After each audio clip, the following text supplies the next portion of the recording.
Assalamualaikum warahmatullahi wabarakatuh. Di video kali ini, kami akan membahas secara singkat Kerajaan Mughal di India.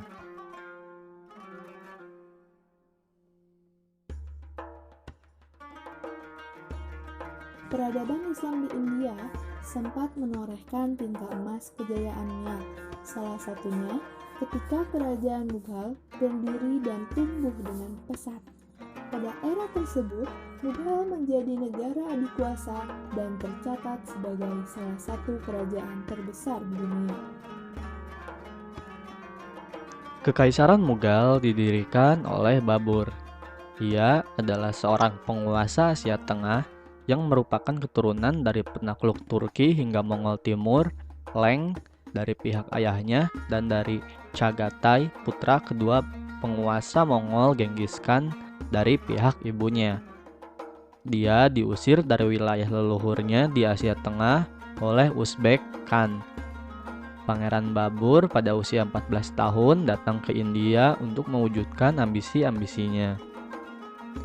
Ia mengangkat dirinya sendiri di Kabul dan kemudian secara cepat menekan ke kawasan selatan India dari Afghanistan melalui perlintasan Khyber.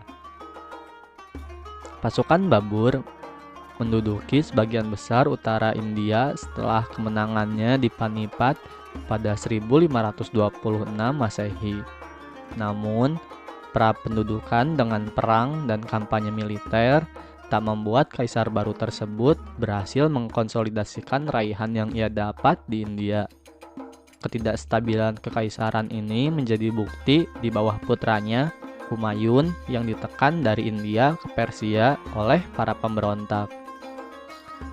Pengasingan Humayun di Persia mendirikan hubungan diplomatik antara Safawiyah dan Mughal, dan berujung pada meningkatnya pengaruh budaya Asia Barat di pemerintahan Mughal.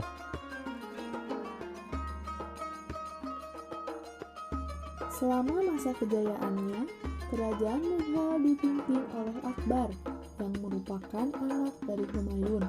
Raja Akbar dapat menguasai wilayah yang amat luas, meliputi Kabul, Lahore, Multan, Delhi, Agra, Oudh, Allahabad, Ajmer, Gujarat, Malwa, Bihar, Bengal, Khandes, Berat, Kashmir, Bajipur, Golconda, Lahore, dan Trichinopoli. Dalam bidang ekonomi, Mughal telah mengekspor kain ke Eropa.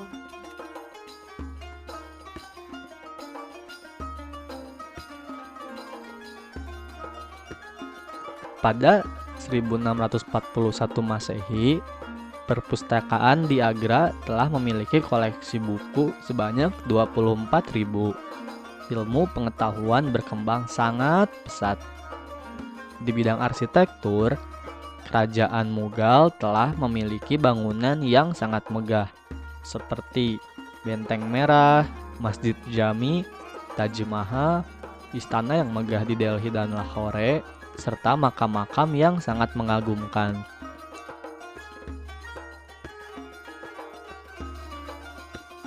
Beragam karya sastra bermunculan di India pada masa kekuasaan dinasti ini. Di era kekuasaan Raja Akbar, riwayat dan pemikirannya ditulis oleh filsuf bernama Abul Fazl lewat kitab bertajuk Aini Akbari dan Akbar Nama. Keduanya ditulis dalam bahasa Persia dan kini juga telah diterjemahkan dalam bahasa Inggris.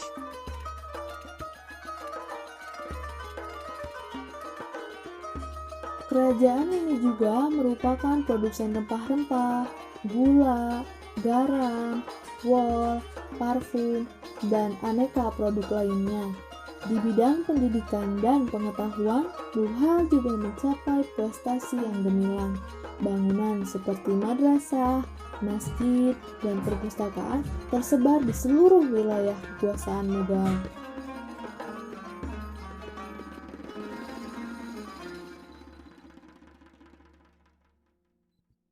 Raja Jahangir juga mewariskan karya sastra lewat sebuah biografi bertajuk Zuk-i Jahangiri.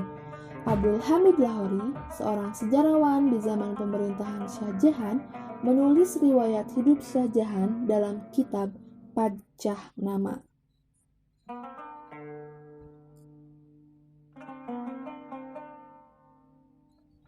Di era kekuasaan Sultan Akbar, dinasti Mughal mewariskan berbagai bangunan penting, seperti bangunan masjid dan istana di kota Agra. Pada tahun 1636 Masehi, Sultan Shah Jahan berhasil menguasai dua kerajaan penting, yakni Ahmadnagar dan Bijapur. Untuk mengenang wafat sang istri yang bernama Mumtaz-i Mahal, Shah Jahan membangun makam Mumtaz Mahal yang berarti mutiara istana pada tahun 1631 Masehi sampai 1648 Masehi dengan melibatkan 20.000 pekerja.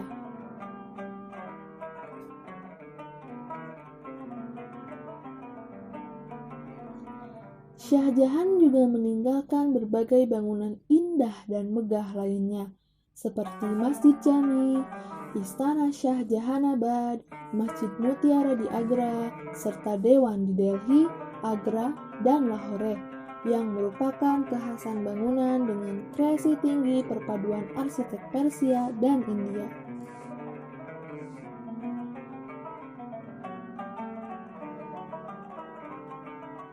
Pada 1668 Masehi, putra ketiga Shah Jahan, Aurangzeb, merebut tahta Mughal dari ayahnya.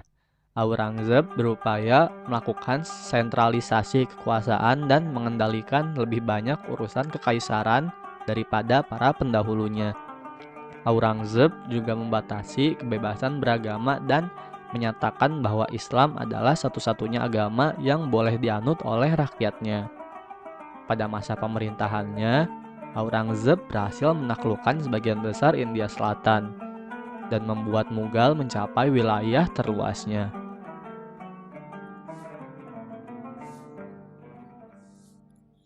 Aurangzeb meninggal pada tahun 1707 Masehi dalam usia 88 tahun. Ia digantikan oleh putranya yang bernama Bahadur, yang saat itu berusia 63 tahun. Bahadur hanya memerintah selama 5 tahun sebelum ia meninggal dunia. Setelah itu, Kekaisaran Mughal mengalami perpecahan karena banyak sekali wilayah yang memisahkan diri. Kekaisaran Maratha yang dikuasai oleh orang Hindu di India Tengah perlahan-lahan menyebar hingga menguasai sebagian besar India. Orang Sikh juga mendirikan negaranya sendiri yang disebut Kekaisaran Sikh di Punjab, India Timur Laut. Lama-kelamaan, Kekaisaran Mughal pun tak lagi dianggap penting. Aurangzeb, walaupun tidak meninggalkan bangunan sebesar masa Shah Jahan, juga membangun Masjid Badshahi di Lahore dan Pearl Mosque di Delhi. Walaupun kecil, masjid tersebut bernilai arsitek tinggi dan memiliki kemewahan bangunan. Keberhasilan pembangunan Taj Mahal merupakan bukti pencapaian umat Islam dalam bidang arsitektur.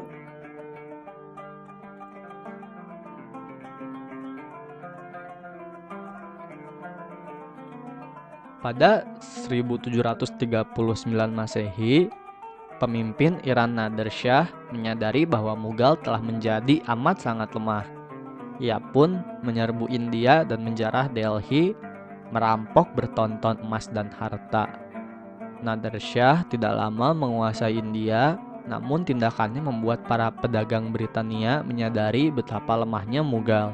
Selain itu, Afghanistan di bawah kepemimpinan Ahmad Shah Durrani melakukan perluasan ke selatan untuk menguasai seluruh lembah Indus Pakistan modern. Ini membuat pasukan Britania cemas bahwa perdagangan mereka dengan India yang menghasilkan keuntungan yang amat besar akan terganggu oleh negara-negara kecil dan baru ini. Akhirnya, Britania pun melancarkan serangan untuk menaklukkan India. Demikianlah sejarah singkat Kerajaan Mughal. Semoga bermanfaat. Assalamualaikum warahmatullahi wabarakatuh.